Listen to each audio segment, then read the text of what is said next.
What is up, my peeps? Joshua Smith here at GSD Studios. Thank you so much for checking out today's show. I'll make this extremely fast, but I need to plug our sponsor that's making today's show possible. Our sponsor today is OptimizedLifeNutrition.com with their supplement EMF. EMF stands for Energy, Memory, Focus. This is the most powerful nootropic on the marketplace. If you are like me and you're serious about having maximum amounts of energy, extreme laser focus, if you want to go out there and eliminate your brain fog, be at your best, and as well as there's proven ingredients to increase your long-term memory, then this product's for you. Check out more information, see client testimonials at www.optimizedlifenutrition.com. All right, you guys, let's dive on in today's content.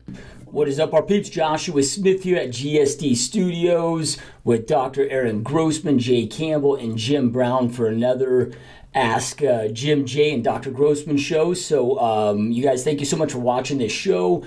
As always, we try to come at you every single week, delivering epic, high-level, amazing content to help you go out there and take your health, nutrition, overall life just to that next level, right? It's all about living this optimal, longest, healthy, fully fulfilled life that you possibly can. So we bring these every week at you guys, or to you guys, right, to drop some knowledge so you can get the right education, as well as create a space where you can ask questions. You have direct access. These three guys that are joining me here, these guys are my mentors, right? So I'm a patient, Dr. Grossman. Jim and Jay are my personal fitness and nutrition coaches. So these guys bring so much expertise, man. So make sure that you're asking any questions. Nothing's off limits. If it's something that's private, you can just private message us, email us. We don't need to share your name on the show. So make sure that you're reaching out. But we got some great stuff as always to cover today. So welcome to the show, you guys. Shit, let's dive in. You guys ready to rock and roll? Let's do it. I feel like it's been a while since the four of us have all been on a podcast together. It feels like it. It's been a minute. Yeah, man. So anyway, his beard has doubled in size. I know, dude. It's a new product called JEW. I'm trying out. Yeah. At least he's calming down on the backdrop, though, dude. Now, you know. That's the good news, right? So anyway, though, we were talking offline about just what we were going to talk about today, and we all read an article recently that was kind of gnarly, right? With all the technology and I mean, just all the medical advancements. You would think that overall life expectancy and would just do nothing but continue, right? I mean, you would just think, right? I mean, with again the food, the nutrition, the supplements, the medicine that we have. And there was this article on NPR.org that was just published that talks and goes deep about the life expectancy in the United States drops for the first time in decades. And we just wanted to hit on that, man. I mean, what's causing this, and what do people need to watch out for? And I don't really know where to begin, But again, man, when I saw this is why I forwarded the guys the article, because I couldn't believe it, man. I mean, to me, with all the advancements, there's absolutely no reason we should be going in the negative, right? Well, I'll start us off. I mean, I know that Aaron and I talked about this already offline, but this is just more proof that everything that all of us espouse and preach and spend time, trying to educate and enrich other people's lives about this, that it's true, right? I mean, I think the number one reason that life expectancy is decreasing is if you were looking at a linear graph, it's also the same reason that obesity has risen to 70% of the American public. I mean, that's not a statistical anomaly. That's where we're at right now. I think the latest data was like 68 point something. It was in a magazine article a couple weeks ago. But I mean, when you talk about all these diseases of aging and inflammation, as Jim always talks about, and Aaron always talks about, when you have obesity this high, you're of course going to lower the expectancy of life, because when you're obese, everything is malfunctioning. And when everything malfunctions, you have disease, and you have metabolic disorder, you have inflammation, and you have heart disease, and you have all these other diseases of aging that are resulting from overweight or overfat or, obese, and so that's what's happening. I mean, I think, the causal factors are GMO food, lack of movement. We talk about it all the time with the younger kids. I mean, the boys and some of the girls, even they just play video games now. They don't exercise in high school. The rate of kids playing sports now today has gotten, less and less. I mean, and then you look at, the sedentary lifestyle of people in cubicles who don't, Uber, no one walks. I mean, it's just, all this quote unquote modernization has just led to a lifestyle where people are fat, inactive, and consuming too much. What are you guys' thoughts? Yeah, it says in the article that the most notable reason for the overall death rate increased is because of heart disease, stroke, and deaths are also increasing because of Alzheimer's disease, respiratory disease, kidney disease, and diabetes, which really all kind of boils down to exactly what you're talking about, Jay. I think in there they mentioned differences in comparison to like the program that the South Korea has with their education, teaching nutritional practices from day one.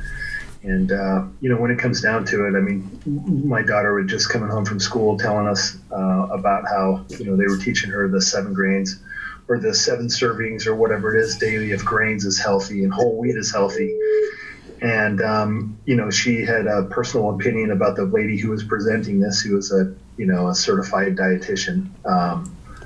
She was not in any type of discernible human form, if we can say that. But, it just goes to tell you, I mean, if you think whole wheat is good for you, then, you're lost. And a lot of it, well, by the time that people start to work with us in their sometimes 20s, usually 30s and 40s, I mean, they've been eating, these with this flawed education in mind their whole life, a lot of times. And I think it starts with that. I mean, why do we teach people the exact opposite? Why do we teach people from day one how to, enhance all these disease processes? Why do we do it?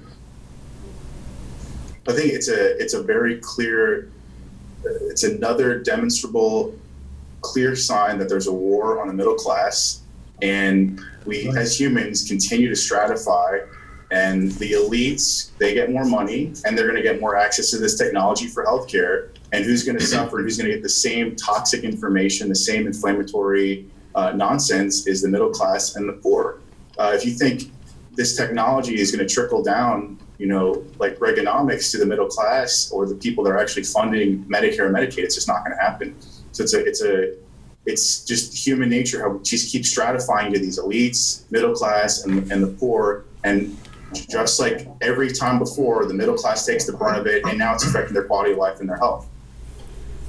Yeah, that's a good point. I would say it's, not to get into a social theory discussion or lecture here, but, at the end of the day, people are watching this or will be watching this on reruns, for us to give them solutions. I mean, it always goes back to, it's very simple to avoid this stuff, okay? It doesn't matter your economic level in life.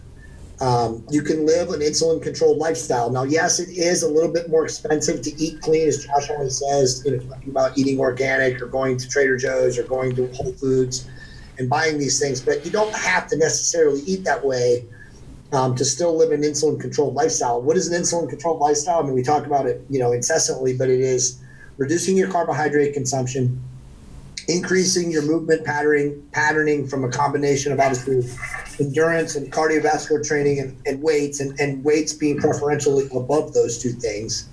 And then once you start building muscle and lean out and you reduce your insulin signal, you're not going to have these diseases. Now, obviously, there's also some modification that needs to come from alcohol consumption. You need to drink water. You need to stay hydrated. And then, the other thing is sleep. And, I told these guys. Easy. Yeah, right. Actually, it's amazing about this book, Josh. I'm sure you've read it. It's old. The Power of Full Engagement. Have you read that book before? I haven't. Oh my God, dude! I actually have a book for Josh. I'm gonna send it to him. But reality, everyone today is, and Aaron, you and I talked about this before, but everyone today is suffering from some form of energy misuse. And what that means is that some of us, like, me and Josh, Jim, Aaron, we're crazy entrepreneurs, running around nonstop, overproducing. We have high adrenaline, we have high cortisol. So you got to take breaks. You got to recharge. Now, obviously, you can do this in the course of the day without needing to sleep 7 or 8 hours at night. But that's the whole process of a book. But I look at it as that most people who don't exercise, who eat like shit, who don't eat an insulin-controlled lifestyle, who do eat high sugar, high carbs, they eat based on emotion, there's no structure or planning. These are the folks that are really, they have no energy management because they don't have any muscle, they don't exercise, which is obviously a stress reliever in and of itself, and also helps increase insulin sensitivity, because muscle is a great metabolic equalizer. But if you start looking at those kind of things, it's, again, that book is from 2003, but I was almost done with it. I've been reading it the last couple of days. It really does resonate, and it hits home that the reality of people getting sick and dying and getting fat is because they have no energy management. They don't exercise, they don't eat right, they overconsume due to emotion or due to angst or due to stress or whatever. And so that all leads to those things. But again, if we're offering solutions, it's really simple. Like Jim always says, meat and vegetables will make your dreams come true. Besides eating meat and vegetables, exercise, lift weights, walk, take hikes, meditate in the wilderness while you're hiking, whatever. You got to increase all these things, because modern day society and culture will overwhelm you. And before you know it, 1 month of not exercising leads to 5 years, and then you've got all these issues. And one of the key things, and Josh, you talked about this a lot in your videos to a lot of your clients, and it's very crucial to understand. And the theme here is there's a paradigm of elimination and sacrifice. So people are taking into their bodies this inflammatory response of the sugar. You have to substitute these toxic things with positive things and eliminate things. Get rid of the sugar. Just getting rid of it alone will make tenfold increase in the life expectancy. Yeah. Yeah. So then let's just say, dude, that like I'll just my stepfather, right? He just, I haven't told you guys this, but this was about 3 weeks ago. He's in his 50s, right? And he's not really overweight or anything, right? He's actually pretty thin, but he doesn't eat well and whatever, and really high stress job. But he had he got out of the shower, collapsed, hit his head, got knocked out. Ambulance took him to the hospital. They ended up having to airlift him to the next biggest city because he had this massive heart attack, right? And this dude's in his mid-50s, right? So, and I'm sure a lot of it's due to stress and lifestyle, and he's he doesn't eat horribly, I shouldn't say, but he does, he's not Jim or Jay either, right? So, but with somebody that's, had years and years and years of damage, say somebody's in their like mid 40s or 50s in that case, right? And he's fine now, he's recovered and, all of that, but whatever recovery means, right? But like, what are some things, once you've done so much damage to your body, can you bounce it back just through nutrition, or do you need, is there specific, supplements? Because I sit there and think about somebody that's been, since they were kids, right? It's like we have this culture that celebrates. Like I walk around during trick-or-treating during Halloween, I'm like, every fucking holiday that we have just celebrates such,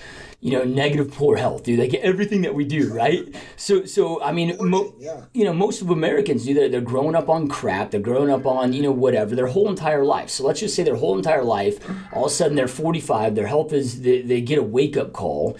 They're 45 or 50, they get this wake-up call, but they've had so many years of damage. Is nutrition enough, right? I know the body's pretty resilient and it's probably a case-by-case thing, but is there other things that they can do then to kind of try to counteract this?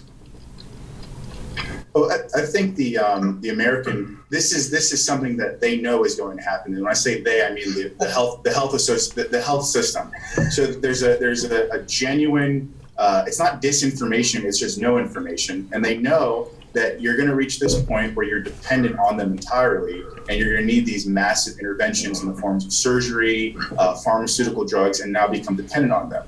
the very first thing that would help someone in your stepfather's case is just awareness and knowing, all right, there's damage continually occurring, stopping that damage from occurring, and then working to replace it and reverse it through nutrition, through supplements, things like that. But being aware. I mean, awareness is the most important. It's like Alcoholics Anonymous. You have to, have acceptance that you are in a bad situation health-wise and knowing what these markers are. Yeah, it's crazy. I was reading. Oh, go ahead, Jim. I was going to say I agree with Aaron. I mean, the first step would be to stop the damage from occurring and be aware of how to balance out, his nutrition and start making more of an environment that's less inflammatory for his vascular system. And then, if I don't know how far the disease process is on, but there's a few things that we know of that have the potential to actually reverse arterial plaque. Those are things that we talk about, like pomegranate and vitamin K and all that stuff. But I agree. Awareness and stopping the damage, from that day on, or at least becoming aware and making the changes to start to mitigate that for sure. Well, I think it's well said for both of you guys. I think it's very important, okay, that anyone watching this show, again, live or on rerun, can understand that you can fix you can fix yourself at any age, okay? Now, obviously, if you're 80 and you're obese and you're still alive, you got an uphill battle versus a 50-year-old. But, I mean, Josh, your stepdad could definitely fix everything. I mean, he's got to make a committed, focused, intentional effort. But there's absolutely no doubt that you can change. And, again, not to get into what the steps are necessary he needs to do, but it's a mindset more than anything else. And this goes back to what we talk about all the time, which is like most people don't realize anything about their health until they don't have their health, right? So now he's got the crucial, nirvana moment where he faced death, essentially, and almost, kicked it. And so, like, he comes back now. Now, what is his choice? Well, is your choice to continue living the life you've lived, which led to a massive heart attack, or is it to completely renovate and refurbish and begin anew? And, so he has that choice, and everyone will have that choice. But again, to Aaron's point, the system is so fucking broken. And the system is predicated on that happening to 85 to 90% of people. So the only way it's not going to happen to you is if you are proactive and you take ownership of your health. Hello, checked. I mean, the reality is that no one is looking out for you except you. Josh, did he have any precursor or any kind of like red flags beforehand, or it just kind of came out of nowhere? Yeah, it just kind of came out of nowhere. I mean, at least that we're aware of, right? So, I mean, he dude, I mean, he's got a really high stress job and tons of overtime. And, he works, pretty high level job at Apple, and whatever. So, but going back to your point there, Jay, of, I don't know if you guys have read the book Change or Die. It's about human psychology, right? And the book opens up and starts with, if I told you that if you didn't change these three things and you didn't change these immediately, you're going to die, and you're going to probably die within the next year, would you change these three things? And of course, we'd like to all sit there and think, yeah, we would. But it goes in there and it actually talks about open heart surgery patients who have a gnarly, zipper scar of a reminder every single day, and 90% of them are back to their old habits in less than 6 months. So, is it one of these things where people are just so delusional where they just don't think it's going to happen to them, or do they just not really give a shit? My answer is that people are afraid of change. I really think that the fear of change, I can tell you guys a story about somebody, I won't mention their name, but Jim and I were consulting with her, and Monica told me something today I found out, and I won't get into the details, but essentially, people are so afraid of change, or fear of whatever it is, the seminal occurrence or event or moment, that they literally can't see the real truth or the reality of the equation or the perspective and stay where they're at because of that fear.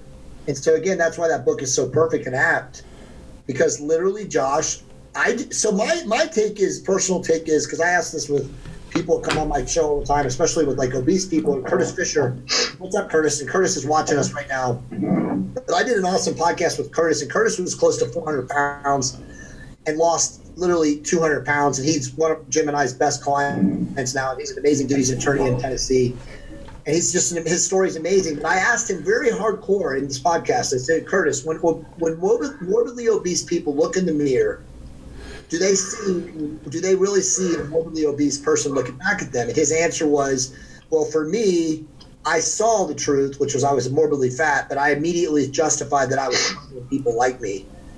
When I asked that same question to Mark Hamadi, who's also a person who follows all of our stuff, he also lost over 200 pounds. He said no. He said, no, I never saw that guy. So I think there is a combination of delusion. I feel like there is some sort of psychosis that goes on, that people literally tell themselves one story other than the truth.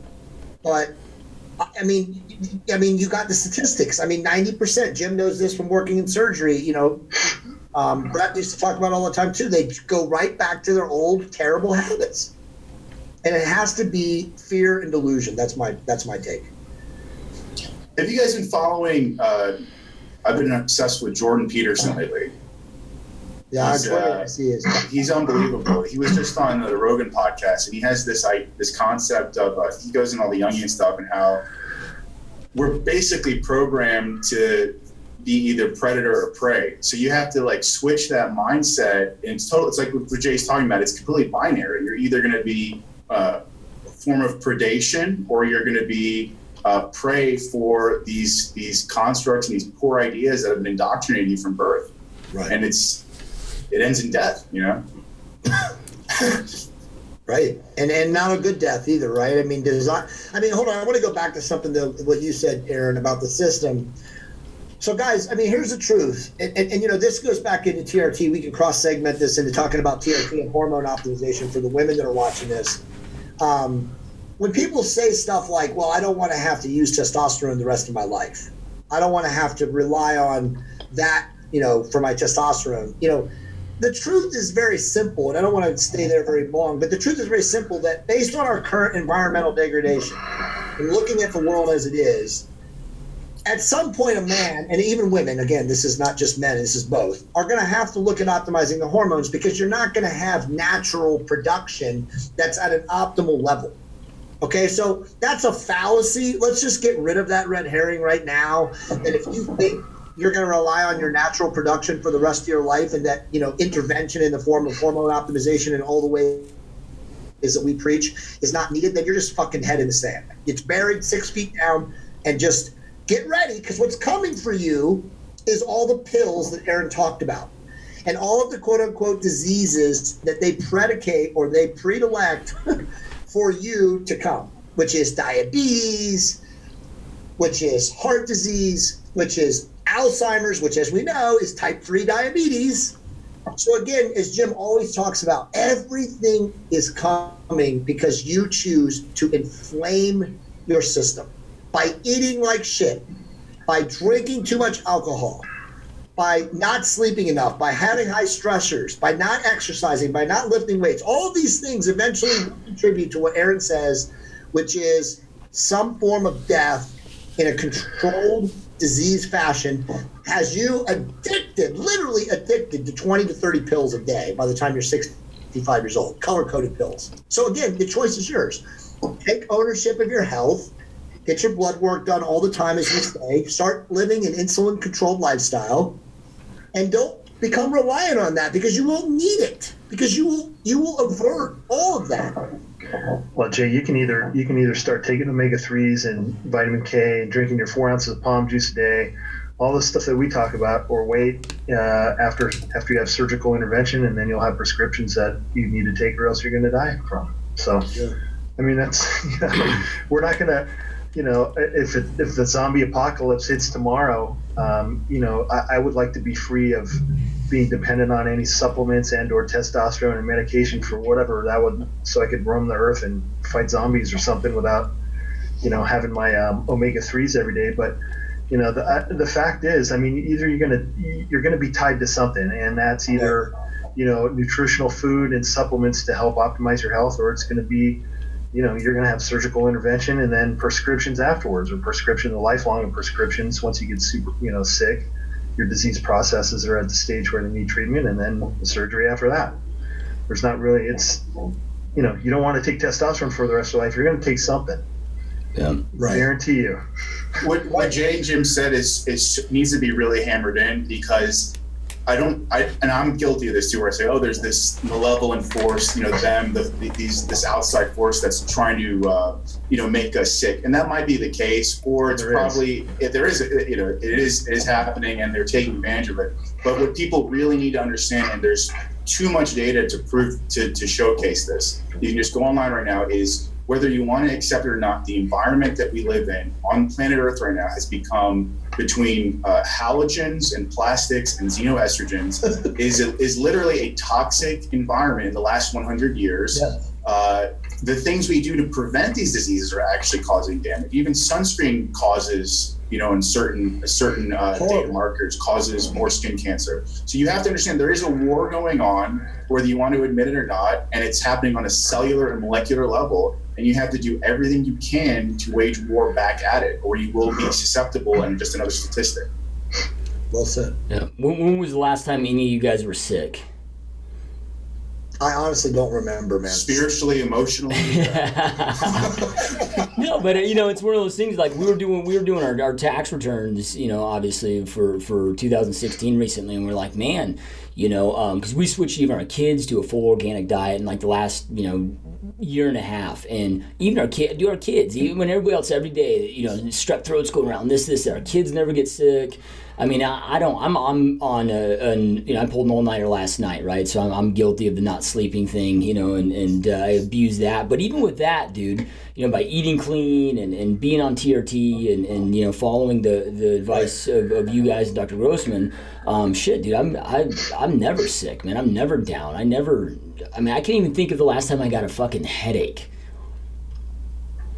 I remember Jim got sick for like the first time in like a decade, and it was from traveling. It was 18 months ago. Yeah, it was when it was the last sore thing. Yeah. It broke my, well, that's when I changed jobs and I went to training, but yeah, it broke my 5-year no antibiotic record.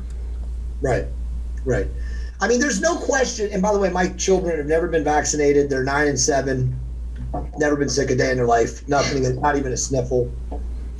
So, I mean, at the end of the day, the reality is that all of this is a decision that you as a parent, or if you're a student, or however you are, if you're an older person, you still have to make. It's a personal decision if you want intervention from the system or you want to avoid intervention from the system, hopefully by choosing to optimize your life. And that's everything that we preach is optimization from a hormone standpoint, from a nutritional standpoint, from an exercise standpoint, and of course, throw the spiritual in there from a mindset standpoint. This is a personal choice. And 95% of people choose the system. Yeah. Well, and I don't even... I mean, let's be honest, man. I mean, would you rather eat pizza every night or chicken and broccoli? You know, I mean, I don't think I would feel very good eating pizza every night, even if I could get away with it. But you know, there's some type of payment, I think, that has to be, I guess, paid, and that's, you know, some type of exercise and eating intelligently, and you're rewarded with, you know, a better use for functionality of your body, better quality of life, and hopefully a longer span of health. And if you don't pay that price up front, it's gonna catch up with you, and even along the way, you're gonna, you know, you have less use of your body, less functionality, lower quality of life, most could argue, and you know, you're gonna lose your health earlier. I mean, we're all gonna get old and die someday, but you know, you can be a 50-year-old guy with a chest, you know, a scar running down your chest and afraid to go hike a mountain, or you can be a 50-year-old guy that can go hike a mountain with your kids. I mean, yeah, it's that simple, because the system ain't going to help you. You're not going to go into a doctor's office and they say, you know what, Bob, your cholesterol is getting up there. Instead of putting you on Lipitor, I'm going to teach you how to eat. So let's sit down. Let me write out your diet for the week. I mean, come on. Here's a yoga mat.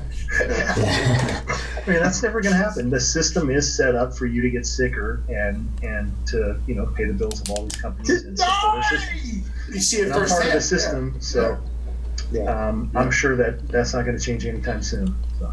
Yeah, there's a really awesome book out there called "Move Your DNA" by Katie Bowman. So Katie Bowman, she was on the Joe Rogan podcast years ago, and that's where I was introduced to her. And she's a biochemist and a muscle physiologist, and she talks about how human beings are primates and we're meant to move. I mean, the chick is like a freak to the point where she lives in the mountains, and inside her house there's monkey bars from the rooms, and there's like no furniture, and she's like to the extreme, right? Which is pretty amazing. But she, you know, I never really thought about it until she lays it out. But she's like, think about the average American, right? They sleep their 8 or 9 hours. They wake up, get in the shower, get dressed, sit down. So maybe they're standing for 20 minutes, right? Then they sit down, eat breakfast.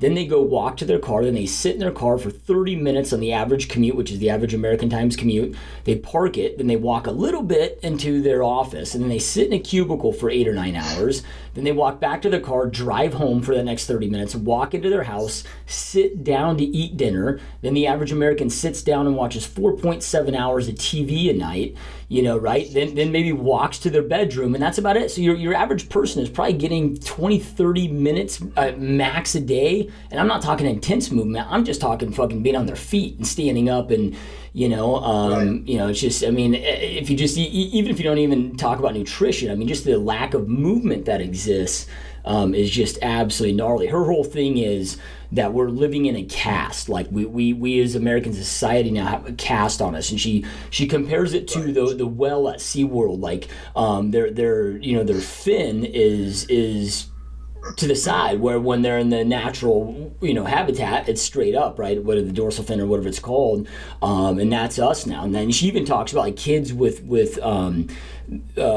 glasses now, right? Because we're not looking miles into nature. We're sitting here and there's walls everywhere, so our eyes aren't being, you know, if you look at every element of it, man, it's just gnarly, dude.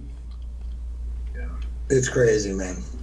Yeah, and Curtis brought up a good point here in the comments. He just said that it's not just about, you know, the life expectancy dying. It's that quality of life, right? And you know, my wife and I, we had a date night a couple nights ago, and we go out to eat, man. And yeah, you just look around, dude, and you're seeing people that are probably, I don't know, in their 60s that can barely get out of their chair, that are having to get into a walker, and I'm just, you know, like I always tell people, man, you may not be able to get clarity on what you want, but if you just observe, it's pretty damn easy at clarity on what the hell you don't want, you know, right? And then it's like the person that smokes 2 packs a day. It's like, all right, dude, I don't have any judgment, but just understand what you're signing up for. Don't come bitching to me 20 years down the road, 30, 40 years down the road when you have emphysema or lung cancer, right? Like, you know what you're signing up for, you know? And I of course, always pitch that on a financial level to my clients about like, look, dude, if you want to work your 9 to 5, 40 hours a week, two, you know, whatever, like this is what you're signing up for financially. I don't have any judgment to it. Just don't bitch at the end of the day when you got too much life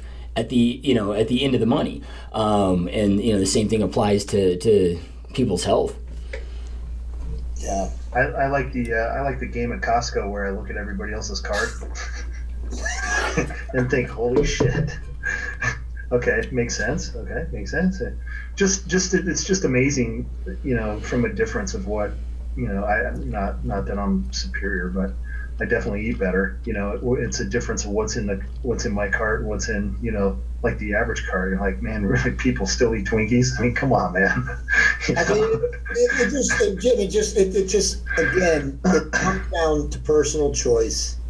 Yeah. All of us are intelligent and reasonably enough with all of this data, as Aaron said, all of this access. Everybody pretty much has broadband internet, at least in most places in North America.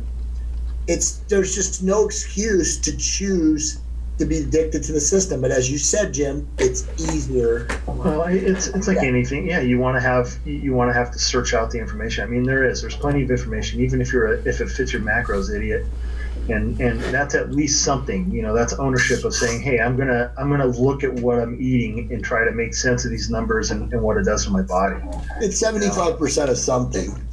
Well, I mean, at least you're being aware of what you're eating, you know, and the ingredients that are in the food that you're eating, you know, and you know, how many people, I mean, you know, this has been forever, but even when I was training in a gym, you know, I want to see your blood work and write down what you've eaten for the last week, you know, and this week, and we'll go from there. I'm not even going to commit to train you if you don't, you know, if you don't tell me what you're eating, what your blood work's like, because it's a waste of my time. Right. I can't, I can bring you to the gym and work out, but you're not going to get anywhere. So you're not going to feel better. So it's, but the information's out there. It's just, the onus is on you to search it out, With heart disease being such a massive epidemic, I heard at one point, and this was like a documentary, right? It's called like The Widowmaker or something. And I may skew this or get this wrong, but it was like in the United States, it's the equivalent of a 747 falling out of the sky every hour on the hour, right? Is how many Americans die annually of heart disease. So let's just say somebody understands, hey man, I'm going to start working out, getting my activity up. I'm going to follow a great nutrition plan, insulin controlled lifestyle. Now you mentioned pomegranate juice and other things. I mean, what would you guys say are like the top three, in addition to food and working out, what are like the top three, supplements that people can start taking, that maybe over the counter, whatever it may be, that can just kind of enhance the be that much more proactive with this? Metformin. I think the first thing that I always recommend is a healthy fat source, and that's usually form of omega-3s, and that's starting to take charge of hopefully straightening out your lipid levels and cutting down or at least mitigating some of the vascular inflammation. Yeah, Jim took it exactly. It's fats. You have to understand the entire infrastructure of your body is just double bonds of fat chains, and it has to be replaced. All the saturated, toxic, fake, partially hydrogenated fats, years that are being replaced and being put into your cell membranes, have to be replaced with good fats. And that takes a long time. That's the foundation of everything. The foundation of how you get rid of toxic materials in your liver, what lines your colon, which absorbs things, how your brain functions. I mean, that's part and parcel of getting off the plantation of global capitalist life is remodulating your fats. So with that being said, Dr. Grossman, because I know a lot of people go out there and they'll take an omega-3 supplement, but it's they'll look at it and it's like X amount of milligrams of fish oils, but the fish oils don't equate to omega-3s, right? I mean, the omega-3s are in there, but a lot of I think people that are probably taking omega-3s, the vast majority that are just kind of following the bottle, are probably still falling short on how much they should be taking. I mean, if you look at actual omega-3s, I mean, what's your recommended dosage that somebody should be taking on a daily basis?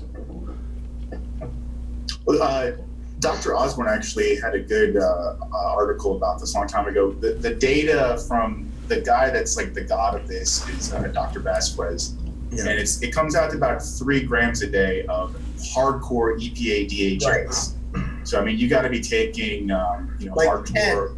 Like 8 to 10 average fish oil supplement capsules a day. And then, if you get in like Kirkland's signature fish oil, it'll say like 3,000 milligrams, but it's a fish oil, right? Yeah. It's just oil. You're getting fish oil. You're not getting actual omega, the hardcore fatty acids that are real. And here's the other thing is people go, oh, well, there's all this scam with like krill oil and a lot of marketing. So you'll get, I can take coconut oil or flax oil, but you're putting a toxic ratio of omega-6s to 3s. So you got to make sure that those 3 to 6 ratios are super, playing in your favor, because again, these are going to be literally creating the walls of all your cells and all your membranes. So you got to make sure it's the proper ratio. Yep. So we got a question here from Anthony. So he asks, do your taste buds change and get used to healthy food? Right now, it's hard to make that change to chicken and broccoli. Is it better to just switch on a dime or slowly work your way into it? And then in parentheses, like cheat days. Go to answer the Jim. I always start with baby steps and start to clean up stuff out of your diet and get used to it. I mean, as far as taste bud change, the most noticeable thing that I could equate that to is getting rid of, for the most part, artificial sweeteners. I don't eat sugar. The only time that I have like straight sugar is intra workout, and it's there's so much other stuff in it. It's not really sweet. It doesn't taste very good at all. But I was just talking to my wife about this. I had like I was at Starbucks or something, and I don't know why. I grabbed some Splenda, and I put like, I don't know, man. It might have been like enough to dust a pixie's wing full of this stuff in my coffee. And I took a sip and I almost spit it out, because you forget it's 300 times sweeter than sugar. And that's the stuff that people are putting. I mean, I used to put a whole packet into my drink, and not think it was that sweet, but not having it in years, I mean, it blew my taste buds off.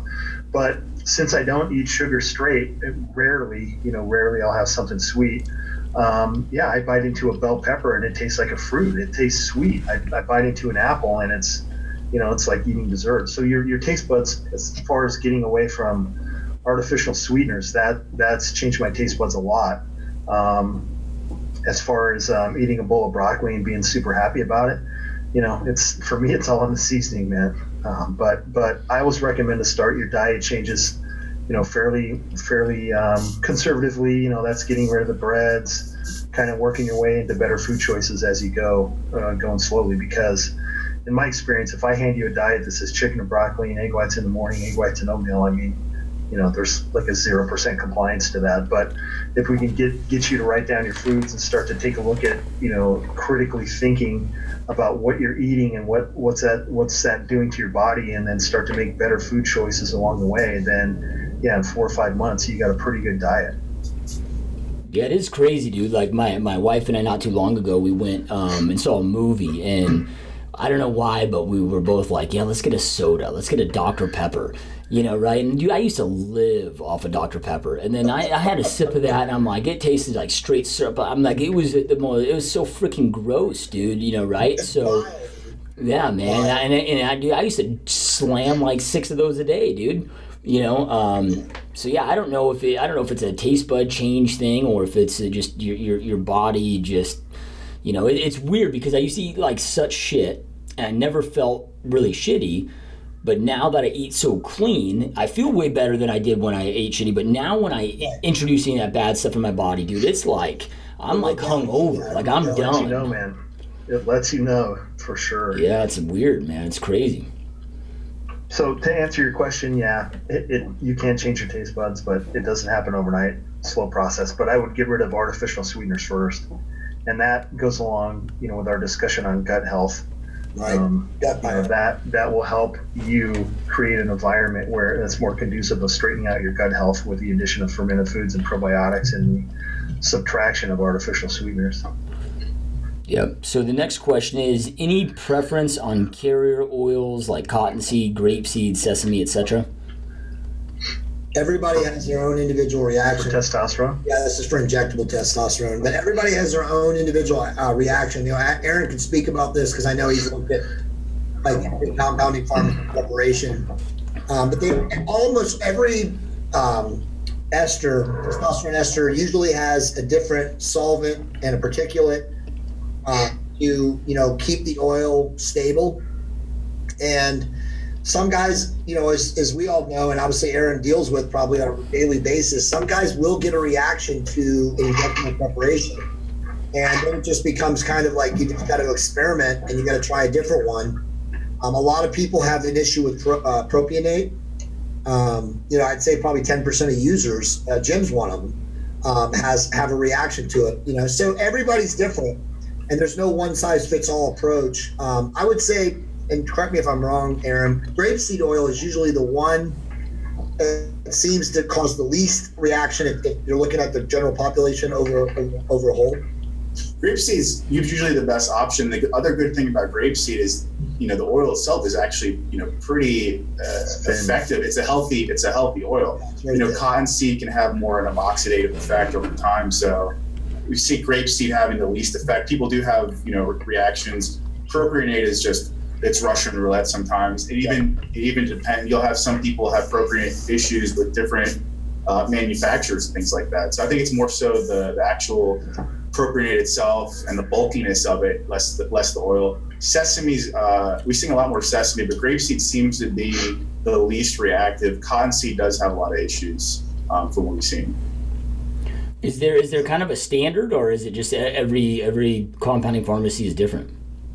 I think the big manufacturers, the Depot, the Pfizer's, the Eli Lilly's are starting to use more of.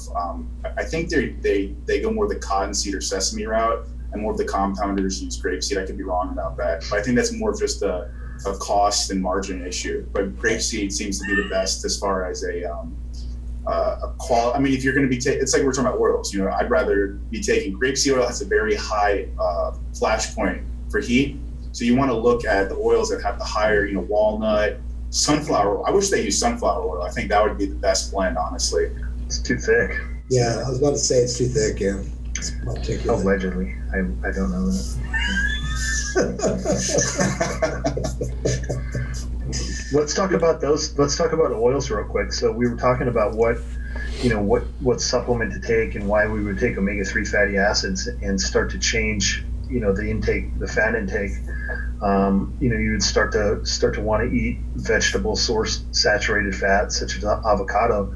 But one of the best things you can do, right away too, to combat vascular inflammation is stop eating rancid oils. And basically that's anything that's a vegetable sourced oil that you buy to cook in. And that would be, well, that's not true. Let's, because I guess you could say avocado and olive would be, I mean, those to me are more fruit, but anything that's like a corn-based, a canola, any of those to cook with, I think is probably the most unhealthy thing day in, day out that Americans are taking in besides the sugar. Why do the oils have such a negative effect? Well, it's a length of the ester of the oil. So your normal like canola oil or whatever is almost everything that's fried in America is from the shorter chain oils. And what happens is they denature with the high heat added to them, and they turn rancid. And so you have this oxidized, fat that you're taking in, and it wreaks havoc on your inflammation or on your vascular system. If you use a healthy oil like olive oil or avocado oil, even coconut oil, even though it doesn't have a lot of nutritional value, it's a high, like Aaron had discussed before, it has a higher flash point, which means it's a longer chain fatty acid. And so it doesn't denature with heat, and it doesn't turn rancid before you eat it. And so everything like mayonnaise, I mean, vegetable oils in everything, almost everything that you eat. And cutting out that has dramatic effect on your vascular system health, I believe. And it's in everything. It's in everything you eat, anything processed. Yeah. Jim's 100% right. And you have to be super militant about soy and soybean oil being in literally everything. Literally I was at the health food store the other day, a health food store, like a major health food store that, one of the highest volume traffic health food stores in the world. And their dressing aisle, it took 10 minutes to find something without canola or soybean oil. I'm not making this up. Right. And it's so imperative, like Jim was saying, because the fats cannot be overstated enough, because if you were to build the bricks of you, these chains that come together, you want them to be very malleable. You want to have these long chains that can bend and be more fluid in your membranes and vessels, because they're going to be containing everything. So you have these these subpar rancid oils that oxidize easily and have these slow flash points. It makes a very stiff membrane when they connect to each other. So you want to have them very fluid and dynamic. And Aaron, it's not right to classify everything as a vegetable oil, because you can argue what avocado and olive is, but what's a way to describe all of the bad oils? There's soy, there's canola, it's labeled as vegetable on the label. Am I missing a term that describes all those? Anything that the U.S. agribusiness is pushing. Anything that's not avocado, olive, or coconut. But even in olive oil, it's hard to find. The labeling practices and the predatory practices of the company, even when it says 100% olive oil on it, it can be cut with canola oil. And right. So I got away from olive oil years ago because of that very reason. There was a brand that I thought was more, I had more likelihood of being pure, and it was outed that it had, it was a mix of oils. And so I gave up olive oil altogether and went to avocado oil because Just for the fact that I think I'm actually getting 100% avocado oil instead of a mix of olive oil, But it's in everything. It's in everything processed. It's amazing. I thought the same thing about olive oil for a while and realized how I think it's the refining process with olive oil, and it's not that high of a heating point, and it can easily get more of an oxidative state. So I think the big three, if people were to switch over the oils, personally I use avocado is great, sunflower and walnut oil, because the walnut oil is great for brain function. It's a high to medium flash point for meats, seafoods, and vegetables. It doesn't that's kind of a smokier taste, so it doesn't really mess up with the cooking aspect of it. Sunflower seems to be the most versatile, personally. So when you guys are talking about oils and cooking with oils, man, it makes my mind go to things that people don't think about, like seasoning, right? Like what's in their seasoning cupboards, right? I mean, is there rules of thumb there of different seasons, seasoning that you're seasoning up your steak or chicken or whatever with that can cause that negative inflammation effect as well? I think that most people that have problems with salt have other issues. I think if you're healthy and you have a functioning vascular system, then you can eat all the salt you want. You're properly hydrated. I think people get in trouble when they have these disease processes and then they're holding water and they're not drinking, they're not hydrated, they don't have a proper mineral balance. Then they eat salty foods and their blood pressure raises. But you can get into different things like salt that has mineralization in it, and you can put rosemary on your steak to mitigate some of the carcinogen by charring meat and stuff like that. But I think that overall that's there's not a lot of risk in some of the spices. But I don't know, Aaron, what are your thoughts? If you see anything that has any kind of chemical name added to it, because they'll sneak in all kinds of preservatives like sodium benzoate and potassium sorbate and all these kind of halogen-based agents, just go hardcore with Himalayan sea salt or anything just natural. No more than like 4 or 5 ingredients that you can actually pronounce in there usually. A good start. Yeah, man, it's so easy to go to the extreme. And there'll be vegetable oil in those too, I'm sure. Soy lecithin and vegetable oil, yeah.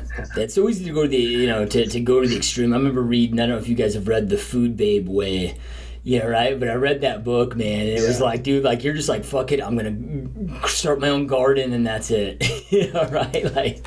Like she, I'm all out there buying like special like filters for my shower head to shower with, and like I'm sure she had affiliate links and all of it, dude. Made some money off me.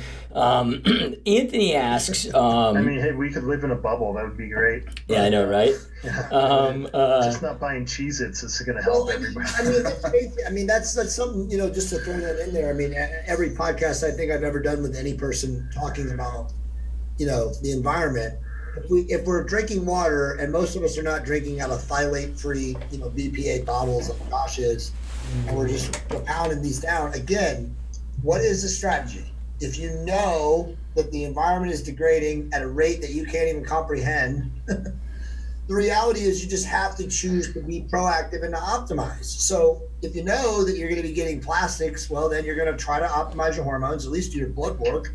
You're going to live an insulin-controlled lifestyle. You got to do all the other things to work around it, because as Jim just said, you can't live in a fucking bubble.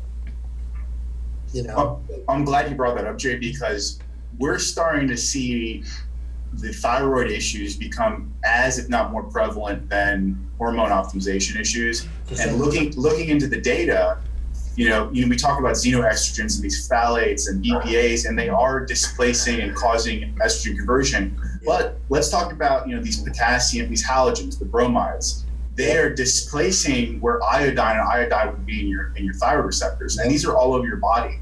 So every time you have any kind of these chemical agents, these halogens, they're displacing natural iodine in your body, and boom, now you have a thyroid receptor issue, which is probably the next massive epidemic that we're going to start seeing.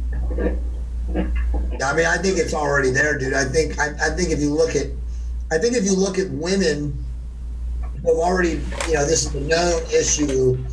The average doctor literally then, prescribes them Synthroid at a dosage that destroys their thyroid level completely. I think it's been going on with women for a long time, but you're right. Now you're seeing it with men because, again, men are more effeminate. They're more emasculated and more feminine. I mean, they have higher estrogen, so it stands to reason. It's the same shit. Their thyroid's being thrown off. That reminds me. Go ahead. I was going to say that brings up something I wanted to talk about too. About thyroid, that I don't think we've ever discussed before in a podcast, but one of the supplements that Jay and I were playing around with years ago is this non-incandescent, whatever the form of iodine is, and for thyroid function, and it seemed to have effects almost like some of the nature thyroid stuff that we're on now, Aaron, as far as speeding up or at least changing your body temperature and stuff. However, the thing that interests me in it is the iodine, and with the onslaught of radioactive elements that are going to be introduced in every human's life in the next 6 to 24 months in the globe, how 30 generations. Yeah.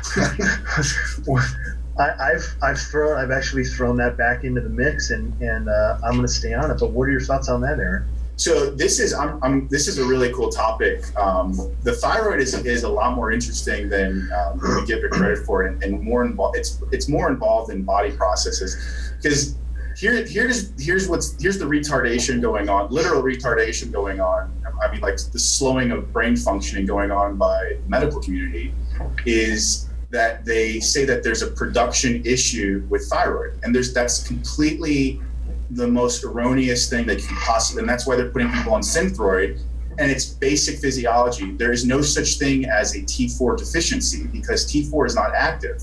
So they put people on Synthroid and these chemical, T4 agents, Synthroid, levothyroxine, what have you, and there's no effect happening on T3.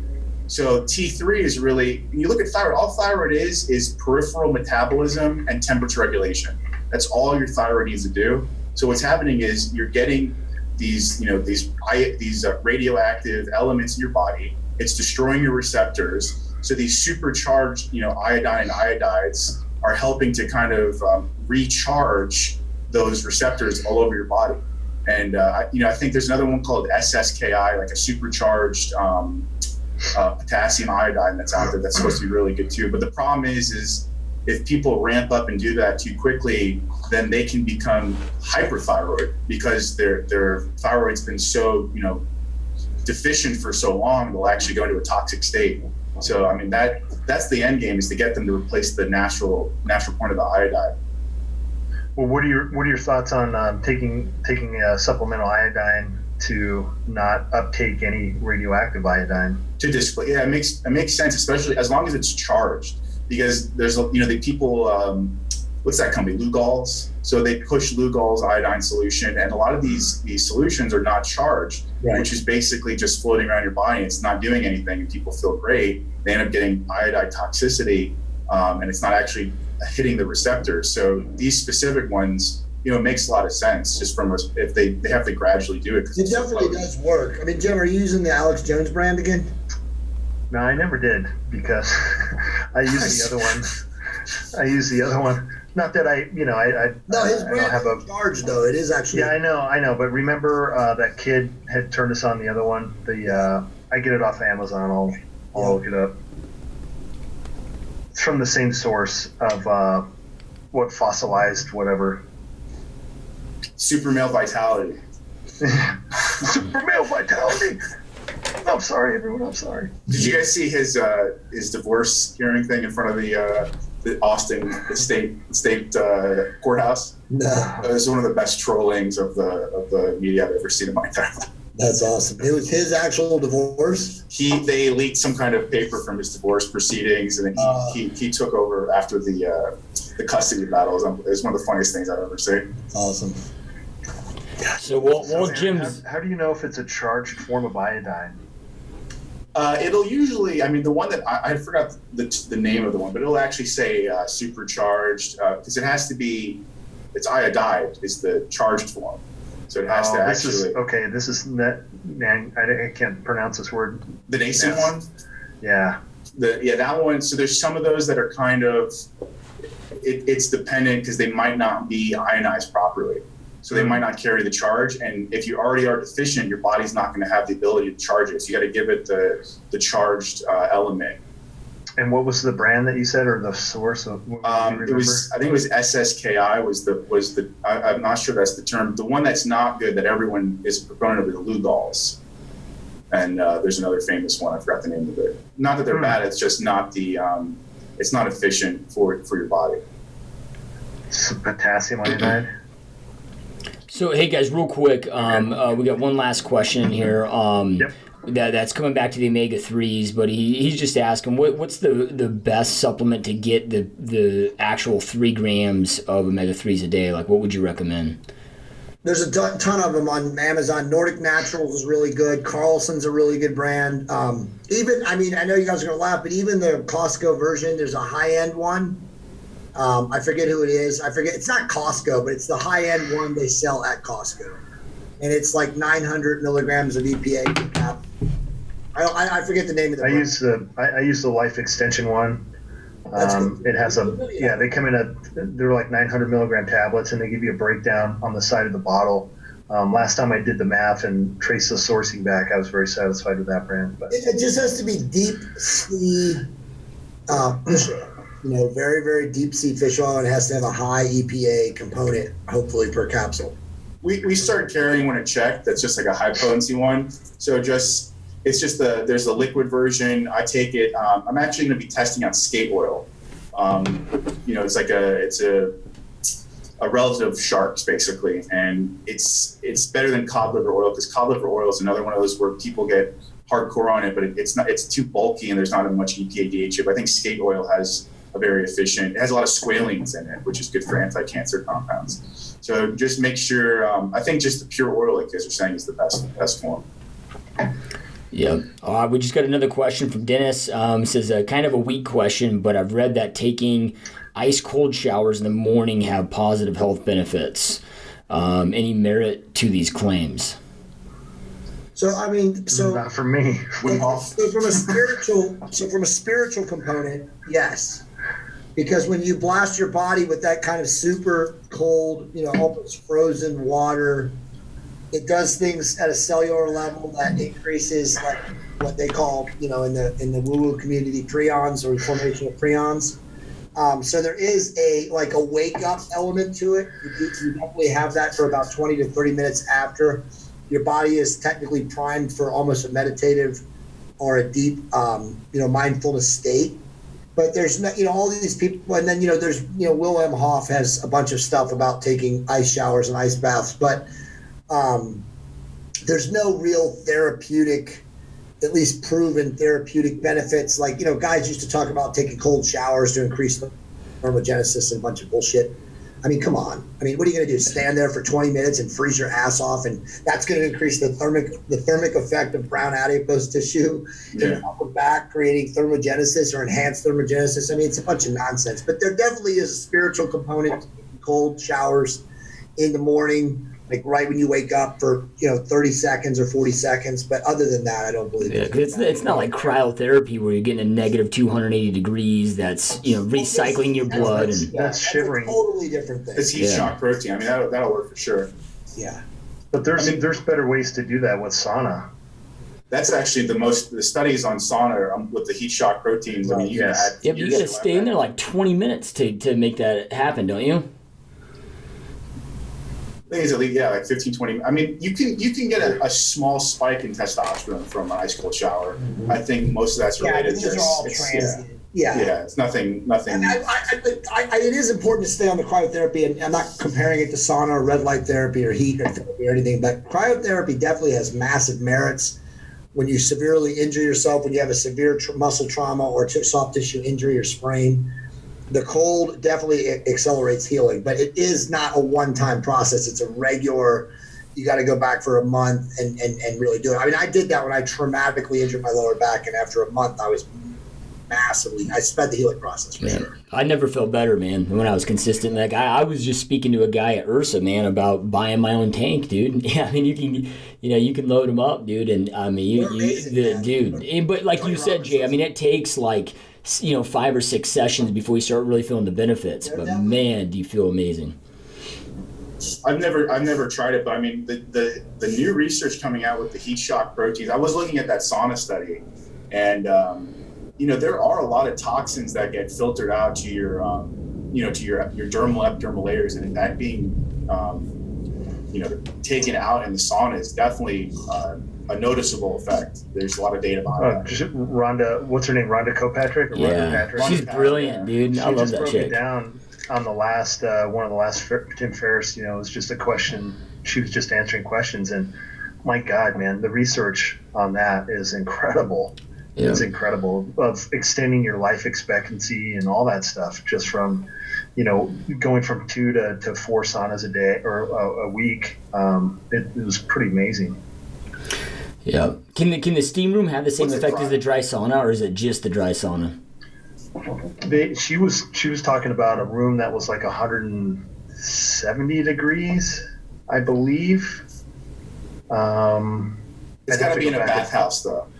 You have to be naked with other guys for it to kick in.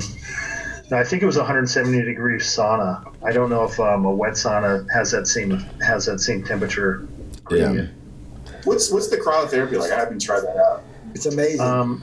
It basically, you get to shivering. Well, at least the ones that I was going to go to noon here in town and try it out, but the one that I was going to a lot, you want to get to a shivering point for 2 minutes. Right. And for me, that was, it's like 100 or negative 170 in the little tube, because I was fat at the time. I think it was like 170 for about three and a half minutes, and I'd get 2 minutes of shivering out of it. And then, man, you feel fucking fantastic, man, afterwards. Yeah. It's incredible. Yeah. Definitely increases circulation all over for hours. It speeds the rate of healing for like traumatized tissue too. It's amazing. And actually, I think you used it too, Josh, right? I mean, you used the gun. Like the one that I go to has, the tube or the tank, full body. It comes up to your neck. And then they also have a gun. Yep. And then do it localized, and that is incredible. Yeah, I have to do it because my vocal cords get so trashed, from speaking. Yeah. So it's just, they've got to do that for healing of that. Yeah. So, no, it's pretty epic stuff. So, we got one last question. I know we got to start wrapping up here, but Felix says, have a concern. Sexual drive is definitely decreased. Had my blood work done. My levels were in the mid 500s. Any advice and tips? Go ahead, Aaron. I mean, it sounds like you have a testosterone optimization issue. We got to get you dialed in. If you're not waking up with erection, I don't want to talk about anyone's specific health information on here, but I mean, there's a lot of things going on here.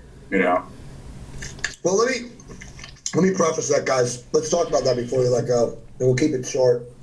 Because Aaron, and you're obviously working on it too, but Jim and I were working on the book the other day, and we were talking about, symptomology versus, blood measurement. And I'm I think it's safe to say now at this point, knowing the environmental degradation and all these other factors, I mean, isn't it better now just for you or that, prescribing or, progressive physician that's working with this person and evaluating this person's case, giving him a prognosis? Isn't it more important the symptoms more so now than even a 525 level? Because let's say a 45-year-old guy comes in with all the symptoms and he's still tested 525 and his free T is, okay, it's average.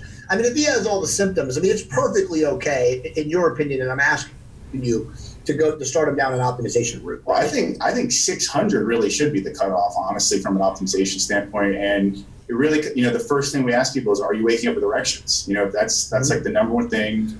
It's the first thing within the first month that usually comes back with people. Yep. And again, it's clinicians versus lab-itions. Same thing with thyroid. So that's the big issue with thyroid now is doctors will look at your TSH and say, oh, well, it's within the range. I think anything below above a 2 for TSH means there's some kind of suboptimal subclinical hypothyroidism. So you should definitely go how you feel. And everyone's, again, these lab values are from sick people in the hospital. Right. You don't want to be normal. If you were normal, you'd go to your doctor and say, oh, you got a 387. Well, you're in the range of normal, which is a 72-year-old man's average testosterone level. So, I mean, if that's the case, you can't go off mid 500s if the free testosterone's below, in the lower quartile. The writing's on the wall. Well, I mean, I think it's sad, Aaron, because Jim and I deal with this almost daily. You deal with it on the hour. There are a lot of men that's where they're at, and they're in their 30s, they're in their 40s, they're in their 50s, and the goddamn physicians that they go to, and we're not mentioning any names, of course, we're not disparaging the medical community, but they just dismiss it out of hand. Yeah. I mean, there isn't even an investigation. It's just, nope, you're fine. See ya, go home. It's a complete, and it's not their fault. I have to keep telling myself that, because there's literally zero. It's a blind spot because they have no training and they've never taught this, and it's not something they're actively looking for. Right. And they might just be hearing about it now, but this is a massive. Right. It's a medical education problem when it really comes down to it, because again, there's no money in it. There's no patents. You can't. It's. Even let's go down the SSRI road. You can reverse most depression. I think is thyroid related now, from what we're seeing. If you have erectile issues and depression, you probably have a thyroid issue. I mean, they'll get. Where's the conversation about the psychiatrist off-label giving people Cytomel, which is T3, and reversing people's active psychosis in mental institutions with B12 and T3? There's no conversation about that because, well, they want you on Paxil and they want you, fill in the blanks. So yeah. I know. Like when I first got on TRT, I think I was like low 300s, and then they had me on a real low dose with the first physician I was working with, and. Then I got retested and I was like 700, and I know it's different for everybody, but man, I didn't start feeling like really good until I got to like 1,000, so man. Our dads and stuff, our the generation before us, when they were storming D-Day, they were at least in the thousands. Absolutely. On average. And they stayed that way till their 60s until whatever happened the last 30, 40 years. No doubt about that, man. So, I mean, that's just the numbers that they were. So there's definitely, there's no shame in being in the upper quartile of your testosterone levels. Yep. So John Wilcher just posted and he goes, checked is the shit. Just had to purchase new shirts. I've grown so much they don't fit. Getting my shape on. Good job, brother. Mike Jones says 600 total, 8.5 free T due to high SHBG 56. I don't really know what that all means. TRT will lower SHB, correct? And you might want to read that. I don't really understand it. This is that's a very tricky situation, and we're actually starting to modulate how we treat that situation, and we're starting getting more people tested for prolactin because there's a lot more of a cortisol. I think SHBG is kind of overplayed, and there's more going on there than meets the eye with the SHBG and the prolactin level. So that there's going to be some other things that need to be tested, and that's why we do a more comprehensive. Blood work, because that specific situation, because you're right on the cusp. If a guy probably has symptoms, the T3 is exceedingly low, and the SHBG probably has some other. All that means is there's some inflammation that hasn't been found yet, and it's coming from some source. So the SHBG and the prolactin are a lot more interrelated than we originally thought. So I think that needs to be dialed in a bit. Yeah, he says prolactin is 15 top of range. He just commented on that. Yeah. Frank says Dr. Grossman rocks. Hell yeah, he does, man. That's why we're all his patients of his, man. He's the shit. Frank's awesome, man. I love that guy. All right, man. Well, I know Jay had a 5:00 meeting that he's running late for, so I know we got to get jamming. But those that are watching and listening, thank you guys so much for watching and listening. We try to stream these as much as we possibly can every single Wednesday. Any questions that you have, these are of course on GSD mode, on YouTube, iTunes, Stitcher. But then we stream them live inside the GSD mode Facebook group. So if you're not inside there, make sure to get inside there so you can watch these live, ask your questions live, and keep rocking and rolling. as always, you guys, I know Jim J always preach this, but when it comes to your health, man, it all starts with getting your blood work done, man. So you guys definitely go check out www.checkmybloodwork.com. That's the website for Checked, where you can see some of the services that they offer, what that looks like, start those processes. You can even sign up for a 100% free, no pressure consult if you just have some additional questions and you just want to talk to somebody on a private level to see if it's a fit for you. Jim, Jay, and I obviously are huge proponents of Dr. Grossman and Checked. We're all patients of theirs. This isn't just something we talk about. We're patients of his as well. So